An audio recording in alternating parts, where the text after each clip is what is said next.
I will carry you with my stories. That's all my father would give to me when we were on our long walks to shul and I was tired of walking. And my father told us great stories. My father would tell us stories on our long walks. My father would tell us stories at bedtime. And my father would tell us stories at the Shabbat table.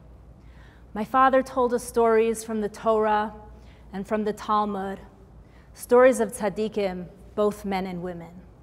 My father told us stories of Ashkenazic origin and Sephardic origin. My husband and I, we also tell our children stories.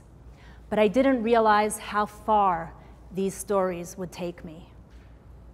I'm going to share with you one of my favorite stories. About 300 years ago, there's a wealthy man named Moshe. And Moshe's a businessman, and every year Moshe travels to Leipzig. But Moshe's different than the other businessmen because he doesn't buy anything on credit. Moshe packs his gold and his silver and his rubles and he puts it in a box and he takes his box with him. And along with his box, he also takes his accountant, Aaron. So together, Moshe and Aaron are traveling to Leipzig. As they approach closer to the town, they realize that they misplaced the box of money. How do two grown men misplace a box of money? Aaron is feeling so guilty that he offers to retrace their steps and find that box. Moshe is waiting so anxiously to find out whether his whole fortune is gone. Aaron comes back and he says to Moshe, "You are never going to believe it. I have the box and every single penny is accounted for."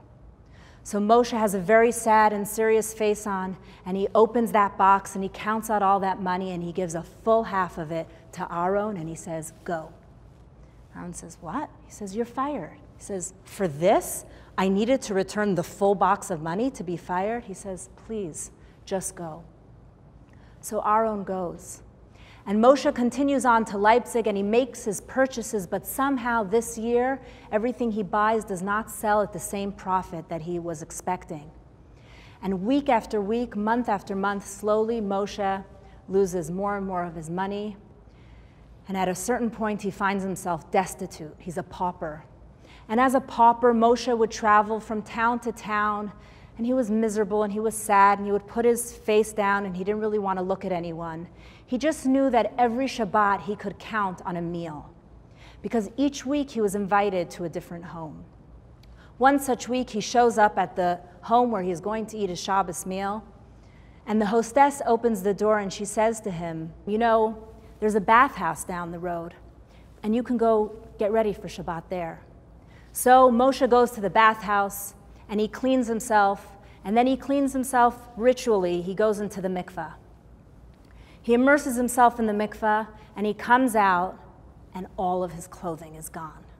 His pants, his jacket, his shirt, everything gone. Meanwhile, back at the house, the host and hostess are waiting for their guest.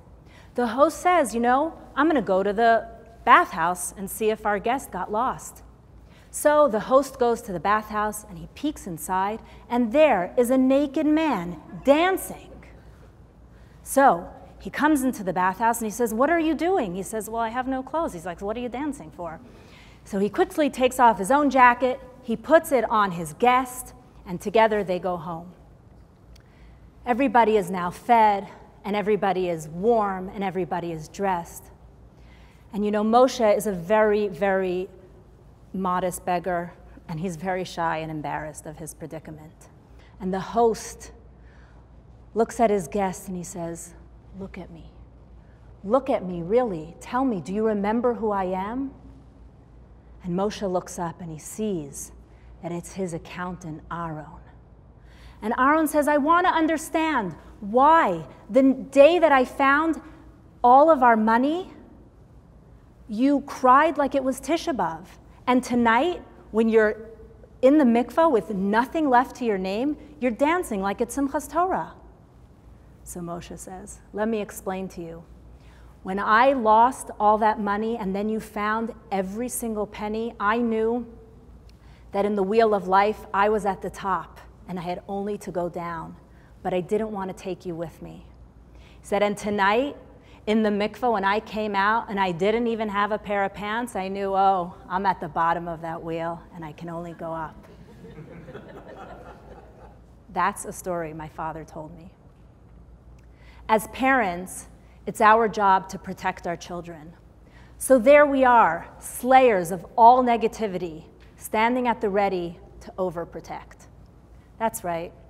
We are so good at overprotecting our children that studies show we are raising the safest generation of children. But you know what comes along with that?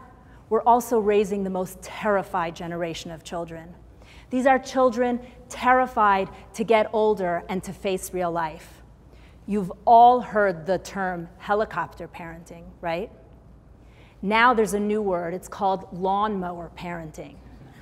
We are taking that lawnmower and whacking away all the weeds and the tall grass to make it perfectly smooth for our children. But you know what?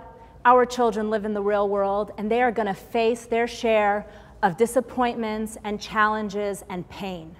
And you know how we can help them? We can help them by helping them find meaning within their challenges and within their disappointments and within their pain, and help them build that resilience. I was with my children and my husband at our sister-in-law's wedding a few years ago in New York. We came on Thursday to celebrate Shabbat together, and Sunday would be the wedding. On Shabbat afternoon, my grandmother passed away. So Sunday morning, instead of getting my hair and makeup done, I was at my grandmother's funeral. My children went ahead to the wedding, my husband was with them, and I came after the chuppah. When I showed up at the wedding, I knew that there was something very, very wrong. My husband's face was white, he was holding something back, and my two young teenagers had tears in their eyes. Our young cousin had been killed in an accident 2 hours earlier. So here we were at a funeral, a wedding, and then a funeral. But at that moment, I realized I had something that was going to be so difficult to do. I had to ask my children, amid their pain and confusion, to dance and to smile. Because we were at a wedding, and that's what we had to do. We had to go into that wedding hall and wipe our faces clean and smile. And you know what? My children amazed me, because that's exactly what they did. They came into that wedding hall and they danced the night away. And that is when I realized that my children are resilient and they are able to make meaning. And we had been covered with this blanket of stories. That is what gave us the resilience. My father told us these stories for the same reason that we've always told Jewish stories. It says, "V'yagadita levincha," and you should tell it to your son. The first book and a half of the Torah is all about stories. We have always told Jewish stories, but these stories, these tales of tzaddikim, these stories that I'm speaking about, these unsanitized Jewish stories, it's almost like the Torah. There's a story of the Sayer of Lublin, and he was traveling, and he came before this beautiful synagogue, and what was so beautiful, besides for the edifice, was there was this spiritual light coming out of the synagogue, the kind of light that comes from the study of Torah. So the Choza of Lublin is very excited to go into that shul because he knows he's going to see some amazing Torah study taking place. And he walks in the shul, and nothing. There's nobody studying Torah. There's not even anybody praying.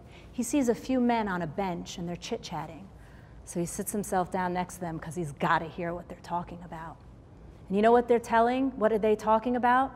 They're telling stories of their Rebbe. And the Choza of Lublin, he turns around and he says, "Now I know that the same light that comes forth from Torah study comes forth from telling stories, our Jewish stories." So my father told us Jewish stories for the same reason that we traditionally tell Jewish stories. Jewish stories give us a sense of goodness, an ideal way to be. They teach us about faith. They give us an insight into the nuance of how God is manifest. And then there are the overt stories of Jewish miracles. But there's something else about these Jewish stories.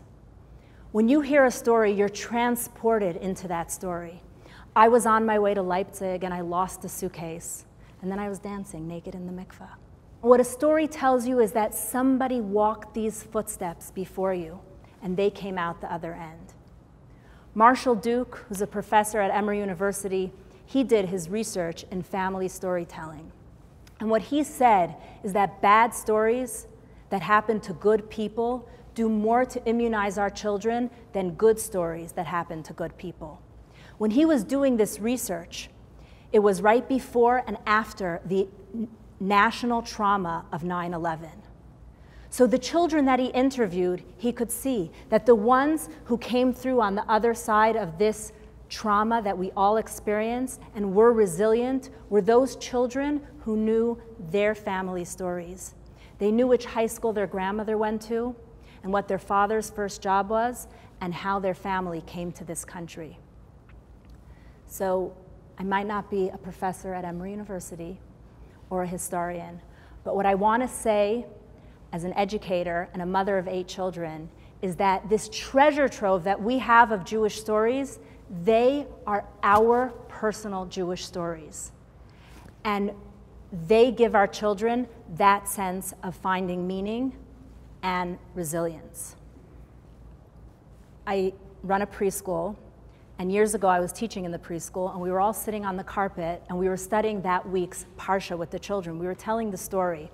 And this week we were talking about Rivka, our mother Rebecca. And if you know about Rivka, she is known as a rose among thorns.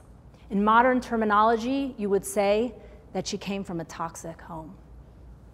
And Rivka, she suffered with infertility. And then when she had children, it was really tough for her. They weren't easy to raise.